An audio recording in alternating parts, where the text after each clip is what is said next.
शिक्षा मित्र बनोगे, त्याग पत्र ले लो, लेकिन इन भाइयों को परमानेंट कर दो, क्योंकि इनसे घर चलता है।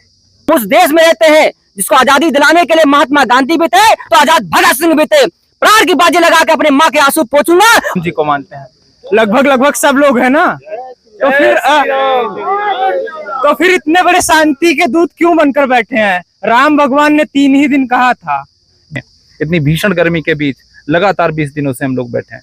कल हम लोगों ने अन्न भी त्याग दिया और केवल माननीय मुख्यमंत्री जी से मुलाकात करने के लिए यहाँ तपस्या के बराबर बैठे हैं कि माननीय योगी जी हमारी समस्या को सुन लें, हमें न्याय करें।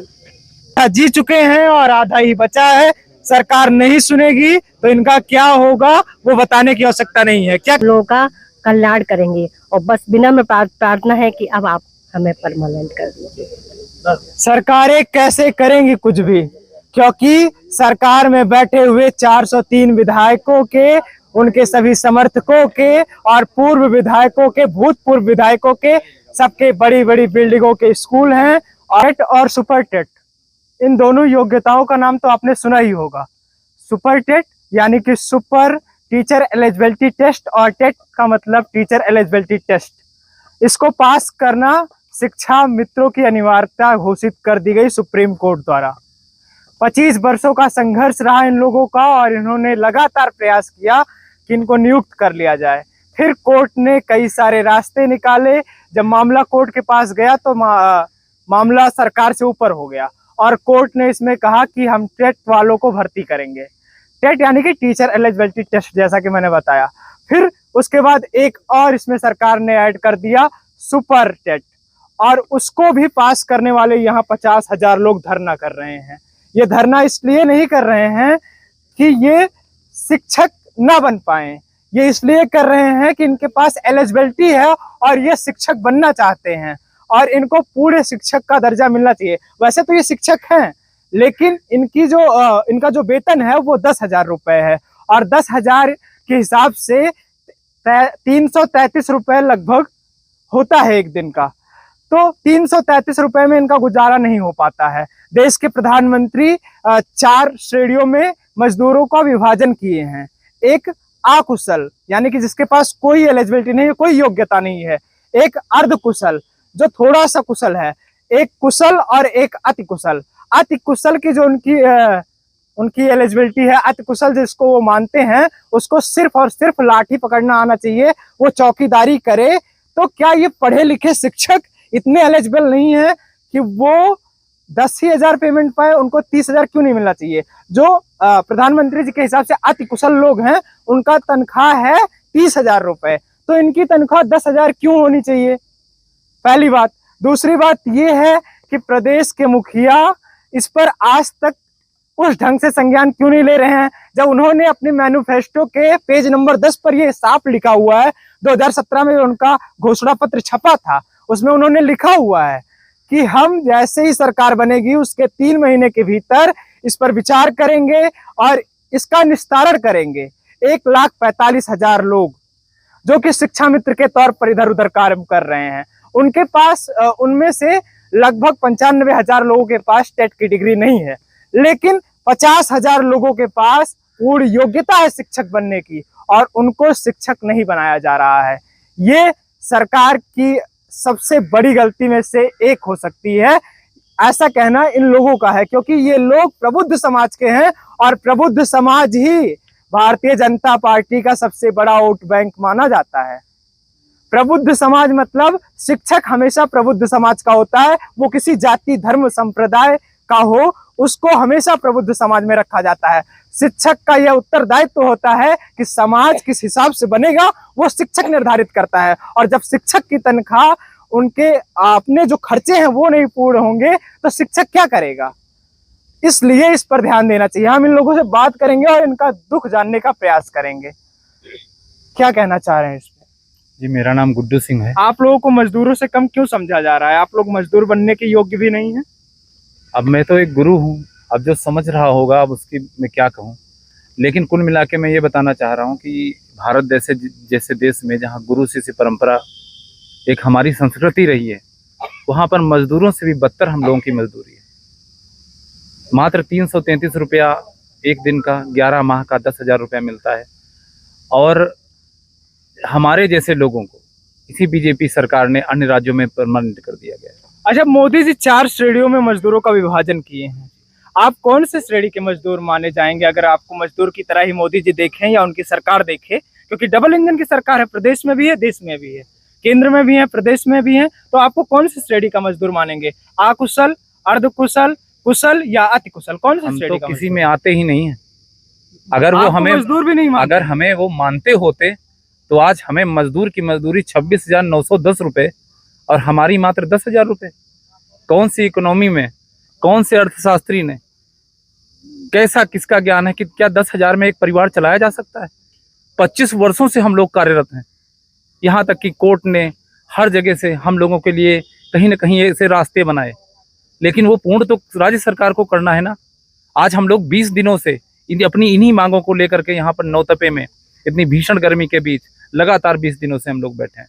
कल हम लोगों ने अन्न भी त्याग दिया और केवल माननीय मुख्यमंत्री जी से मुलाकात करने के लिए आज अमित शाह जी, हमारे जो गृह मंत्री हैं, जिन्होंने देश को इतनी ऊंचाइयों पर पहुंचाया है या उसकी परिकल्पना कर रहे हैं, आज नियुक्ति पत्र पुलिस जो हमारे नए अभ्यर्थी थे उनको बांट रहे हैं यहाँ लखनऊ में ही आकर के।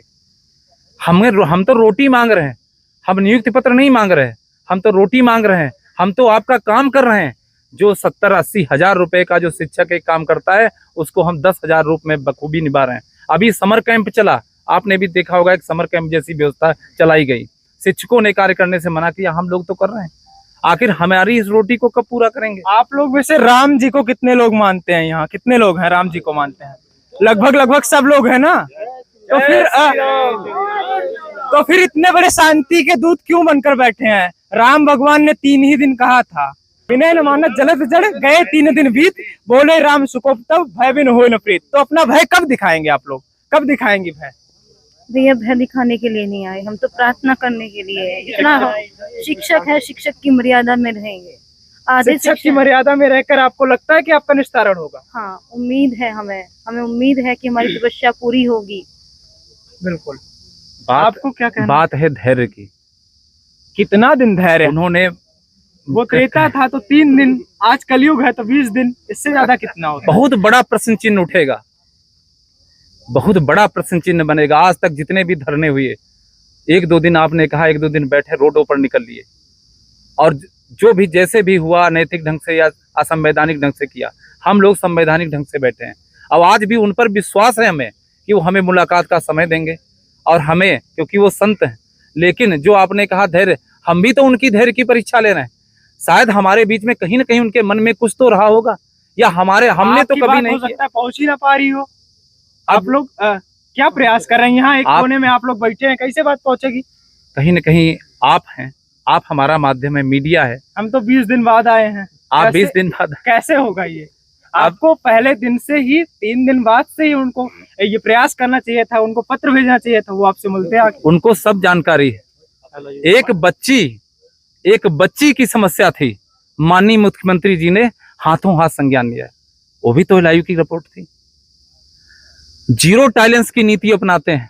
24 घंटे में महाराज जी जो भी गलत काम करता है उसको, वो भी तो जानकारी पहुंचती है।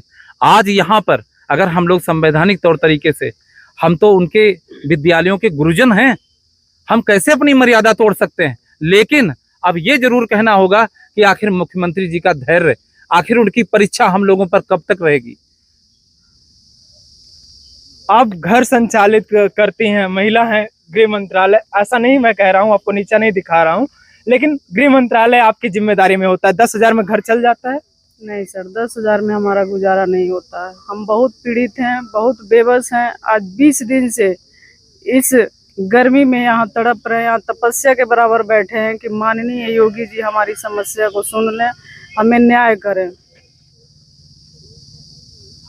न्याय की गुहार सब लोग लगा रहे हैं, लेकिन उत्तर प्रदेश के मुखिया के कानों में जू नहीं रेंग रहे हैं। सिर्फ उत्तर प्रदेश के मुखिया सम्मिलित नहीं है, इसमें सम्मिलित वो लोग भी हैं जो इसके लिए जिम्मेदार हैं, चाहे वो प्राथमिक शिक्षा मंत्री हुए द्विवेदी जी और चाहे मुख्य शिक्षा मंत्री हुए सतीश जी।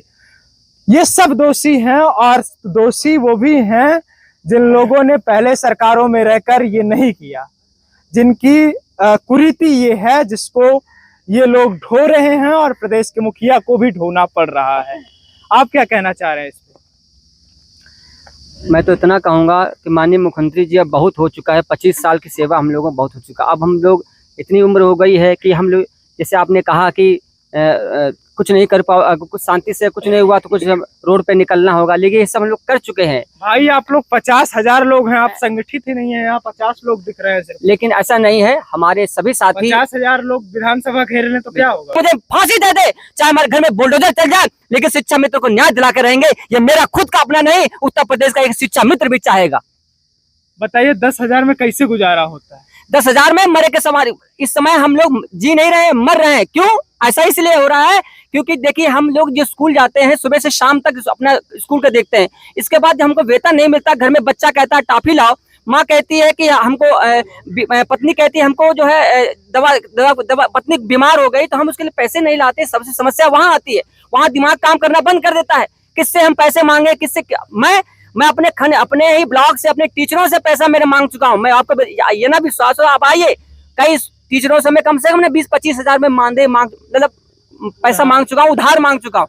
उधार से और जेवर रख करके अपने बच्चे का मैंने एडमिशन कराया है। मेरे पास अंगूठी थी, अपनी पत्नी से अंगूठी से मैंने, वो मेरी पत्नी दिल लड़ी कि मेरी अंगूठी भी रख दी, मेरी अंगूठी उठाओ। मैं आप यकीन नहीं कहते, आप कभी आइए मेरे साथ, में कैंट में ही रहता हूँ, अभी भी अंगूठी रखी हुई है, 1 साल से मैंने उठाया नहीं, उसका ब्याज बन रहा है। ऐसी दर्दनाक है। शिक्षा मित्र इतना टेंशन तनाव में अपने जीवन व्यतीत कर रहा है, इस धरती पे कोई व्यतीत नहीं कर सकता, क्योंकि हम फंसे।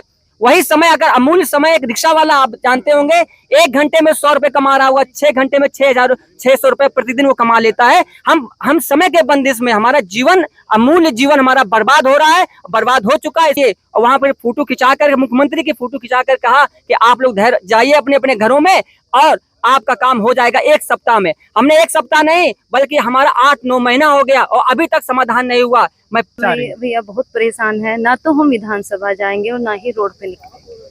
हम यही अपना शांतिपूर्ण धरना करेंगे और यहाँ से ही लेकर जाएंगे जो भी हमें लेकर जाना हो। मैं आपके चैनल के माध्यम से एक बात कहना चाहूंगी कि जब स्कूल बंद होने वाले थे 25 साल पहले, जब ताले लग गए थे बेसिक शिक्षा के विद्यालयों में, तब हमें गांव से जो सबसे पढ़ा लिखा, सबसे होशियार बंदा है, उसे लाके शिक्षा मित्र बनाया। फार्म भरे गए और जो सबसे ऊपर मेरिट थी, जो सबसे व्यावहारिक आदमी था, उसे आपने शिक्षा मित्र बनाया। 2200 रुपए के मानदेय पे आपने रखा। आपके स्कूल चल चुके थे 5 साल तक, तो आप उन्हें कह देते कि आप घर बैठो, कुछ और देखो। आपने 3500 क्यों किया? लालच हुआ कि हाँ भाई कहीं ना कहीं सरकार हमारा उद्धार करेगी। उसके बाद आपने 10,000 किया। क्यों किया? 3500 पे कहते कि आप अपने घर जाओ। 25 साल की जवानी इन महापुरुषों की ले ली। अब कहाँ जाए हम? अब हम कहाँ जाए? अगर हम कहीं किसी दूसरे व्यवसाय में होते तो शायद हमें ये दिन देखने ना पड़ते। तो योगी महाराज हमारी ये पुकार सुन लो, बहनों के त्याग पत्र ले लो और भाइयों को परमानेंट कर दो।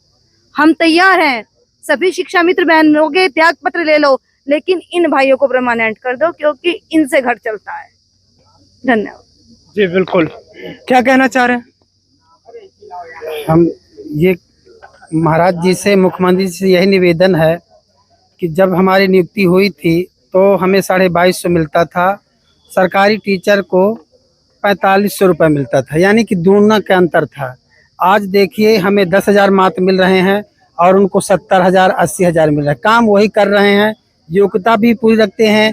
पहले ये कहते कि अयोग्य हैं, इंटर पास हैं, तो सभी लोग बीए, कुछ लोग पहले बीए थे, एमए किए, बीटीसी किए, टेट पास किए और सीटेट भी पास किए, लेकिन आज हम वही 10,000 में पढ़ा रहे हैं। वहीं हमारा सहायक अध्यापक जो पहले वाला जो सहायक अध्यापक वो बगैर टेट के 60-70 हजार कमा ले रहा है।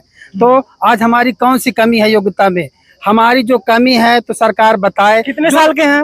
हम 43 साल के हैं।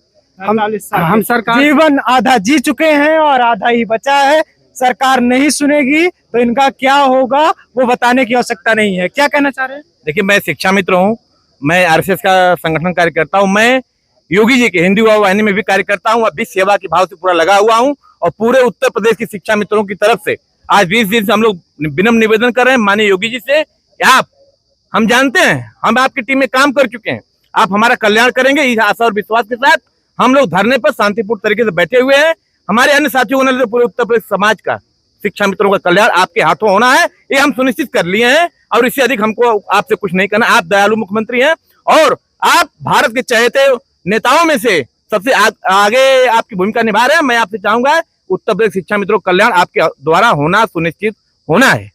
भारत माता की जय। जी बिल्कुल, आप भी कुछ बोलना चाह रहे थे?